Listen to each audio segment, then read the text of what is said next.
Bharatiya Janata party लगातार election की तैयारी करते हुए नजर आ रहा है और इसी क्रम में हमने देखा कि union home minister Amit Shah ने अभी रिसेंटली दुर्ग डिवीजन में अपनी रैली की और उस रैली का मकसद बताया जा रहा था कि 9 साल प्रधानमंत्री नरेंद्र मोदी के पूरे हो जाने पर प्रधानमंत्री नरेंद्र मोदी की पॉलिसीज और उनके गवर्नेंस के मैसेज को ले जाना था वोटर्स तक। लेकिन जहां तक इस पूरे डेवलपमेंट की बात करें तो भारतीय जनता पार्टी एक ही काज से दो काम कर रही है। एक आंख उन्होंने अपनी लोकसभा इलेक्शंस पर भी बना के रखी हुई है जो 2024 में होगा और एक आंख उनकी लोकसभा के साथ साथ छत्तीसगढ़ के विधानसभा इलेक्शंस पर भी है। और इसी वजह से हमने सुना अमित शाह के स्पीच को और बहुत ही सटीक तरीके से, एक बहुत ही स्ट्रैटेजाइजिंग एक तरीके से, एक स्ट्रैटेजी के तहत हमने देखा कि कैसे भूपेश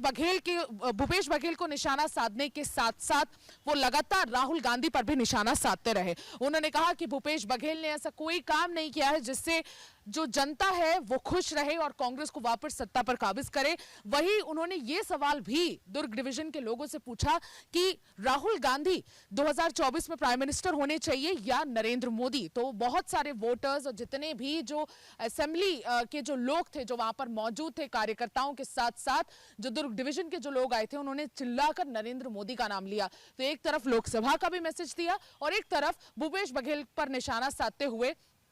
छत्तीसगढ़ असेंबली इलेक्शंस की भी कहीं ना कहीं जो इलेक्शन का बिगुल है वो भी उन्होंने बहुत जोर से बजा दिया। ये बहुत ध्यान में रखने वाली बात है कि दुर्ग डिवीजन पूरे छत्तीसगढ़ इलेक्शंस में काफी इंपॉर्टेंट होने वाला है। उसे वीआईपी डिवीजन भी कहा जाता है क्योंकि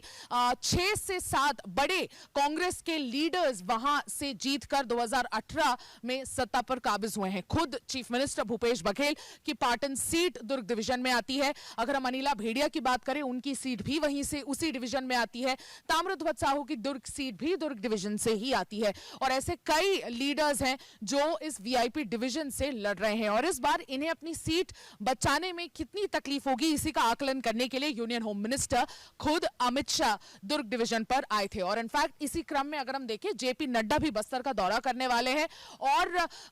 आने वाले दिनों में राजनाथ सिंह 1 जुलाई को वो भी छत्तीसगढ़ आने वाले हैं। तो धीरे धीरे हम देख रहे हैं कि कैसे सेंट्रल लीडरशिप 2024 में नजर रखते हुए 2023 के मद्देनजर छत्तीसगढ़ को एक प्रेफरेंशियल ट्रीटमेंट भी दे रही है और कई सारे डिविजन्स पर जाकर जो गवर्नेंस की जो बात है वो कर रही है। बिलासपुर डिवीजन में अगर हम रायगढ़ की बात करें तो रायगढ़ में 5 जो सीट थी पिछले बार 2018 में पूरी की पूरी कांग्रेस को चली गई और इसलिए बिलासपुर डिवीजन भी बहुत मद्देनजर इलेक्शंस के इंपॉर्टेंट होता है क्योंकि सबसे बड़ा डिवीजन है। 90 विधानसभा सीट्स में से 24 विधानसभा सीट्स बिलासपुर में ही आती है और इसलिए बिलासपुर भी एक खास एक नजर बीजेपी की उस पर भी बनी हुई है। बस्तर की बात करें तो ओम माथुर जो छत्तीसगढ़ के इंचार्ज हैं वो भी लगातार आए दिन दौरा करते रहते हैं। ओम माथुर, नितिन नवीन और अरुण साव, ये तीनों लगातार बस्तर में बने हुए नजर आते हैं क्योंकि बस्तर एक बहुत इंपॉर्टेंट डिवीजन बीजेपी के मद्देनजर होने वाला है और इसलिए डोर टू डोर कैंपेन